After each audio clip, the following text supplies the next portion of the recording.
Casandra Ventura's testimony has set the stage for a legal showdown that could dismantle Sean Combs' empire. No cameras or audio capture this federal trial, but Sinister Psyche is here to bring you every word in real time. Hit that like, share, and subscribe button to stay locked into the case that's gripping the nation. The reporter's voice crackled with urgency. As I speak right now, Casandra Ventura has taken the stand. Joined by trial attorney finalist Rich Schoenstein, he promised to dissect her testimony and answer viewer questions live. "Great to see you, Rich. Thanks for jumping here so quickly," the reporter said. "Glad to be here," Schoenstein replied. "Big day in this trial. This is a big day because she is victim number one."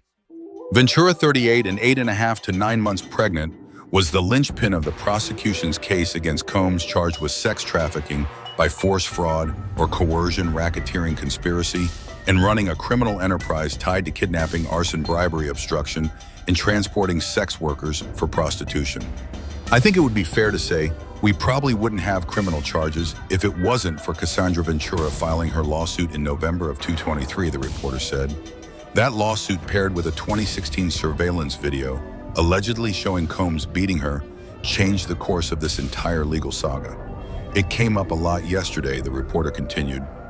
"She came up a lot yesterday, and now her testifying for the prosecution.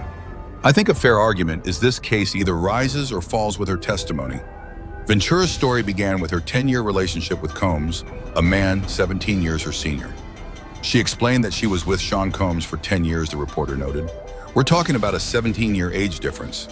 Ventura testified that Combs introduced her to certain sex acts. Asked to describe their relationship, she said there were violent arguments that would usually result in some sort of physical abuse, dragging different things of that nature. The violence was relentless. She went on to say that he would stomp her in the head if she was down. There was frequent violence. She would have black eyes. She would have bruises. The charges were staggering. "He's charged with sex trafficking by force, fraud, or coercion," the reporter said. "He's charged with racketeering, conspiracy, a criminal enterprise, underlying crimes like sex trafficking, kidnapping, arson, bribery, obstruction, and also transporting sex workers for purposes of prostitution." Ventura's testimony was critical to proving Combs orchestrated these crimes. The prosecution zeroed in on the freak-offs. Ventura described them as the hiring of an escort and setting up this experience so that I could perform for Sean. "It involved Combs being able to watch with me, the other person, and actually direct us on what we were doing. Eventually, it became a job for me, pretty much." A male performer had testified that he was hired by Ventura and Combs to have sex with her in front of Combs, adding a layer of complexity. She described how their relationship was quite complex, the reporter said. Talking about these freak-offs when she was first introduced to them, she says, "I was confused, nervous, but also loved him very much." Ventura alleged Combs controlled her life using blackmail materials, videos shot during these encounters. She was concerned that they would be published, they would be released. The reporter relayed, quote, "He had many resources to do that." The 2016 video, shown in court, depicted a hallway attack. Ventura confirmed followed a freak-off. While the defense would say, "This is an unfortunate incident of domestic violence, and domestic violence is not sex trafficking," the reporter explained, she has confirmed that this was after a freak-off. This was in furtherance of sex trafficking. She says she was afraid that if she said no to him, it would make him angry. The reporter added. Schoenstein weighed in. "Obviously, this is a horrendous relationship, and she suffered a lot." The defense is arguing, in essence, that she was a consensual, willing participant in this relationship. It was a 10-year relationship. It had ups and downs. Some of the things she argues now she was forced to do, she did willingly, and perhaps even enjoyed at the time. Viewer questions flooded in. TDB asked, "Does the male dancer's testimony about Cassie contradict the prosecution's opening statement?" The reporter recapped. He had testified that he thought he heard Sean slapping her, that there were instances where he saw him dragging her, but at the same time he was getting paid by her. He was texting her. She was participating in these freak-offs. You wonder, this case is a thin line. Was it coercion or not? Was she a victim or partner in this? Schoenstein responded, "I don't think the jury is going to believe that everything was coerced and against her will at the time, but it doesn't have to. There's a massive power imbalance here." He highlighted the blackmail videos. This is carrot and stick territory, but he kept allegedly things like these videos to keep people in line. The allegation here is if she got a little bit antsy about how the relationship was going, he would threaten to release videos that would destroy any chance of her having a career. The defense countered the only person that was in possession of the videos was Casandra Ventura, a point raised yesterday. That's an evidentiary point, Schoenstein said. I don't know the answer to that.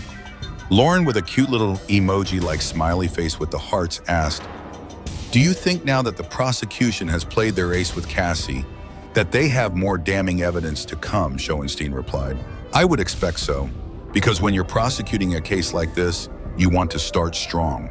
Some of the idea of putting her on in day 2 of this trial is to start strong. They put on a little corroborating testimony first from this dancer escort, whatever you want to call him. And now they have her the security guard, and they get to show the video, that horrible video, and now she testifies." He added it can't be the prosecution's plan to try this case, that now they're just going to wind their way through some other inconsequential witnesses. They have 2 more victims as I understand it. The reporter noted, the practical reality is they need to get her on the stand before she gives birth. Victim 3 is nowhere to be found. Ventura's testimony turned to the relationship's beginnings. Ventura said, "I thought we were monogamous," the reporter relayed. The prosecutor asked, "Was it made public?" Ventura replied, "No, I was his artist, also his family, his children," meaning their relationship wasn't public. Who was linked to him publicly, the prosecutor pressed. Kim Porter Ventura responded, "How did Sean treat you at this time? We had fun." She has to concede some points, the reporter said. She can't just say it was a disaster at the very beginning. There has to be an aspect to it where she explains, "No, I started this relationship, I was young, I was excited, but then it devolved." Schoenstein agreed to acknowledge that there were benefits to her of being in this relationship. It would, at least in theory, help her career. It would get her to meet people that she otherwise wouldn't have been able to meet. There's nothing wrong with her conceding that, because none of that justifies being dragged down a hallway and beaten. The prosecution probed Combs' lifestyle. Prosecutor asked Casandra Ventura what was his lifestyle like, the reporter said. Ventura responds he had all these assistants. He could get things done. He traveled quite a bit. She was shown a photo. This is Sean and I at a strip club in New York, like 2007, 2008, Halloween. The prosecutor asked, "How did Sean Combs' moods vary day to day?" The reporter noted, "He is charged with specific crimes that John Smith on the street can't meet. Very powerful, had all these businesses, different resources, different employees. He would be in the position to be able to carry out a sex trafficking or racketeering operation." Schoenstein questioned it, is he running an entertainment and fashion industry, or is he running essentially a criminal organization? The prosecution's challenge was proving a RICO enterprise.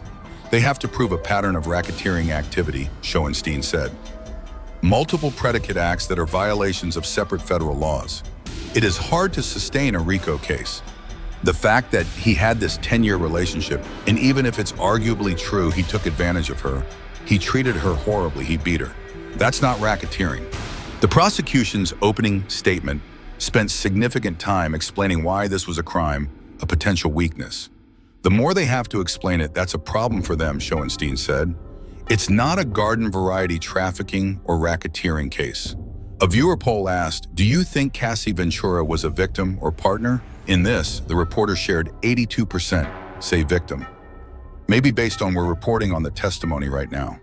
I think she is a victim if the allegations are true, but also she is involved in some of the criminal act.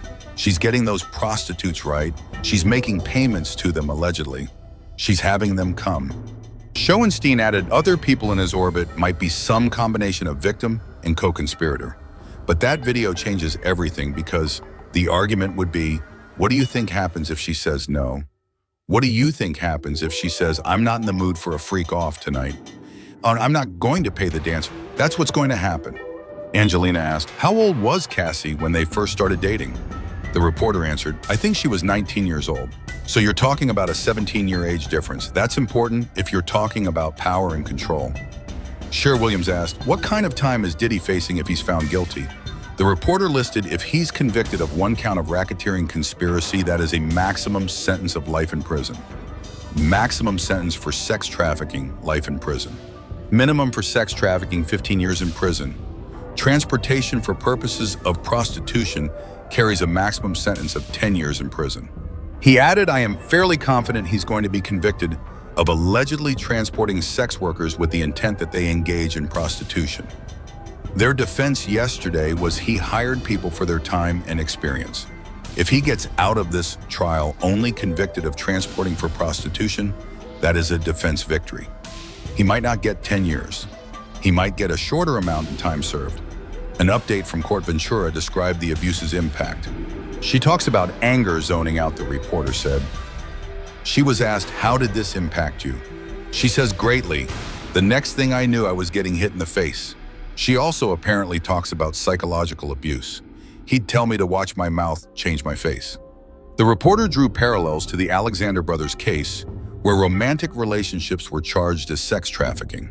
If you're talking about romantic relationships or girlfriends or flings, and you're taking them on trips, paying for their meals, buying them gifts, are we now in a position where romantic relationships are just on the line of sex trafficking? Schoenstein clarified. Here he is allegedly bringing in prostitutes to participate in these freak-offs and paying them for sexual services. That to me would clearly be sex trafficking if it's true. Tutrun asked, what about male victims? Seems like this case is solely based on women victims. The reporter noted, there's lawsuits filed by male victims, and I wonder, do you think that was intentional for the prosecution to not include those in this case? Schoenstein replied, I think the prosecution wanted as many victims as it could get, but they had to scrutinize every potential victim. Are they going to show up? How are their claims? How are they going to be on cross-examination? They wanted multiple victims. This is not a RICO case if it's just what he did to one person. The indictment mentioned victims, including alleged victim 1234, raising questions about other witnesses. They could bring people who are other victims in the case, Schoenstein said. They would have had to tell the defense by now who those potential witnesses are. Another update, prosecutor asked Cassie Ventura, how would he keep tabs on you? The reporter said. She apparently responds, he didn't live far apart. Oh, we didn't live far apart. He'd send security to come find me or a trusted assistant. Like who? David James Christina Carorum, who we all know has been a central figure in this case. The prosecutor asked, was your relationship exclusive? Ventura replied, no. Do they have to testify? The reporter asked. Schoenstein said, I don't think they have to, but I wouldn't be surprised if they did. She's going to indicate some people, and then the prosecution is going to bring them in later to verify. The defense is going to say she's embellishing, exaggerating. You have to bring in these corroborating witnesses. The defense highlighted Ventura's 2023 lawsuit settled the next day, suggesting a monetary incentive. Daniela asked what version of the hotel video was played in the courtroom. Was it the sped-up version? The reporter clarified. I believe it was portions of the surveillance video, not the CNN video, and cell phone video that was taken by the security guard who testified, Israel Flores. He had apparently taken cell phone video of the surveillance footage to show his wife. Theodore asked, can Cassie sue Diddy again if Diddy's found guilty? Schoenstein explained that case was settled the next day. I would have to think the settlement included an agreement that she wouldn't sue him again for anything. Usually you get what is known as a general release, up to the date of this agreement. If he did something to her after the agreement was signed, she has a new lawsuit. Fads asked, why did he settle if he was innocent? The reporter said, people settle all the time when they think they're not liable. Typically, you draft a complaint and send it to the defendant and say, pay me a boatload of money or I'm going to file this publicly. It fascinated me that she actually filed that publicly, and he settled it the next day. He didn't want to litigate it. He didn't even want to go to discovery. A final update, prosecutor asked Casandra Ventura. Did you see other men? The reporter said. Casandra Ventura responds, yes. Prosecutor asks, did Sean see other women? Ventura responds, yes. He said, I am Puff Daddy. I was insanely jealous. Did you move to LA with him? Yes. He wanted to be close to his kids who were there. The defense leaned into Combs' flaws. The defense owned up and said, yeah, he's jealous. He's angry. He's violent. He engaged in domestic violence, the reporter said. That 2016 video is indefensible. Schoenstein praised their approach. The defense did the correct thing in opening statement. They couldn't walk into this trial and say he's the victim of a conspiracy to invent evidence against him. They were going to have to say he is not a delightful guy. You people on the jury probably aren't going to like things that he did. He did engage in things we consider domestic violence, but this is a racketeering case. Jane asked, are there any more witnesses to Cassie getting attacked by Diddy apart from the bodyguard? Schoenstein said, there's a videotape, so that's kind of a witness. But yes, I would imagine there are other witnesses. They mentioned chiefs of staff, a chef. The defense bar questioned the conspiracy charge. For a conspiracy, you need 2 or more people to agree. Who are the people that coordinated and facilitated this racketeering and sex trafficking operation are not criminally charged. Ventura's testimony is a turning point, but the case is far from over. Will the jury see her as a victim or a partner? Can the prosecution prove a RICO enterprise? Keep up with Sinister Psyche for every update, and don't forget to like, share, and subscribe to stay in the heart of this unfolding drama. Thanks for watching this video. If you like this video, drop a comment below, and please like, share, and subscribe my channel.